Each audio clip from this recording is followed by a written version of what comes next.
1 Korintus pasal 1 ayat 27 sampai 29 berkata, "Tetapi apa yang bodoh bagi dunia, dipilih Allah untuk memalukan orang-orang yang berhikmat, dan apa yang lemah bagi dunia, dipilih Allah untuk memalukan apa yang kuat, dan apa yang tidak terpandang dan yang hina bagi dunia, dipilih Allah, bahkan apa yang tidak berarti, dipilih Allah untuk meniadakan apa yang berarti, supaya jangan ada seorang manusia pun yang memegahkan diri di hadapan Allah."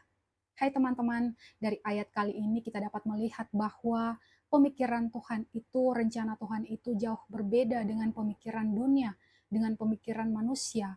Kalau dunia melihat seseorang berdasarkan status sosialnya, tidak demikian dengan Tuhan. Tuhan punya caranya sendiri untuk menunjukkan kemuliaannya. Apa yang bodoh bagi dunia dipilih Allah. Wow, bayangkan hal yang bodoh, hal yang lemah. Mungkin dari kita ada yang merasa kalau kita selalu dianggap remeh dalam keluarga kita, di lingkungan pertemanan atau di lingkungan pekerjaan atau bahkan di gereja, kita dianggap tidak mampu, kita dianggap lemah atau bodoh, atau di mata dunia kita selalu jadi yang terkebelakang, tidak dianggap, kita selalu dipandang sebelah mata, tidak terpandang. Kita seringkali tidak merasa diperlakukan dengan adil. Ayat firman Tuhan saat ini memberikan kita satu harapan bahwa Tuhan itu ada, Dia maha melihat apa yang kita alami, Dia peduli dengan keadaan kita. Tuhan memperhatikan keberadaan kita. Tuhan memperhatikan umatnya, orang-orang yang kecil, yang tidak dianggap dunia, dengan status sosial yang rendah, dan Tuhan punya masa depan buat kita. Kita lihat dalam Injil Lukas pasal 2 ayat 8-20 mengenai gembala-gembala yang sedang bekerja menjaga kawanan ternak mereka.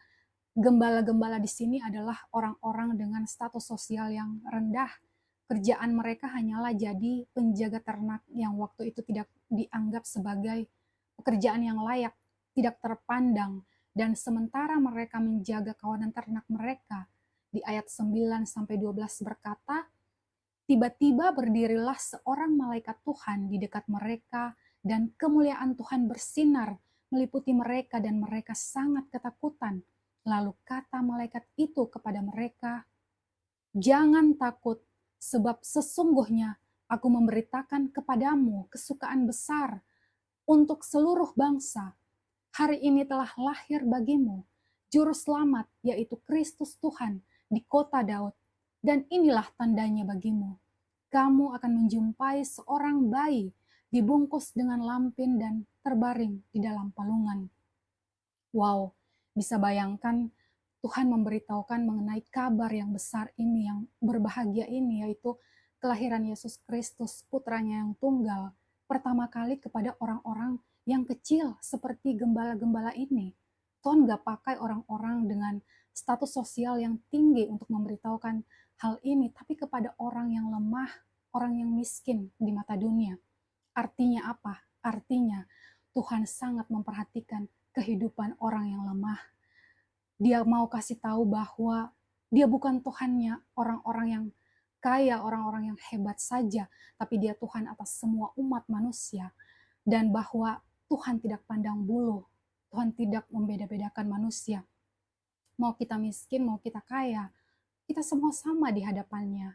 Dan Tuhan gak mau kalau ada orang-orang yang menyombongkan diri dengan harta benda yang dia miliki, atau menyombongkan diri dengan keadaan hidupnya yang mapan, yang baik, atau karena dirinya pandai, lalu menindas orang lain, tidak menghargai orang, tidak menunjukkan keadilan kepada orang lain.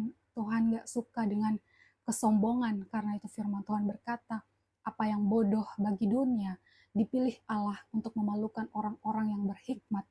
Lihat, Tuhan kita adalah Tuhan yang adil. Dia tidak akan membiarkan kita dihina seumur hidup. Dia tidak membiarkan kita dalam keadaan terpuruk seumur hidup. Tuhan tidak membiarkan kita diremehkan seumur hidup kita, tapi Dia memberikan kita satu harapan. Dia mau mengangkat hidup kita, Dia mau memberikan kita terobosan yang baru. Dia mau memberikan kita masa depan yang penuh arti, masa depan yang cerah. Karena itu kita jangan merasa berkecil hati atau kita merasa nggak bisa apa-apa atau masih belum punya apa-apa, belum bisa apa-apa. Jangan putus asa, ingat Tuhan punya rencana buat masa depan kita.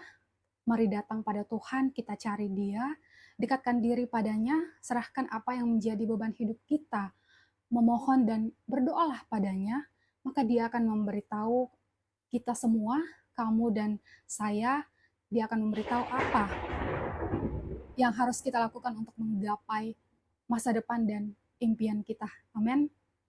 Terima kasih teman-teman sudah menonton video renungan singkat pada saat ini. Tuhan Yesus memberkati. Tuhan Yesus menyayangimu.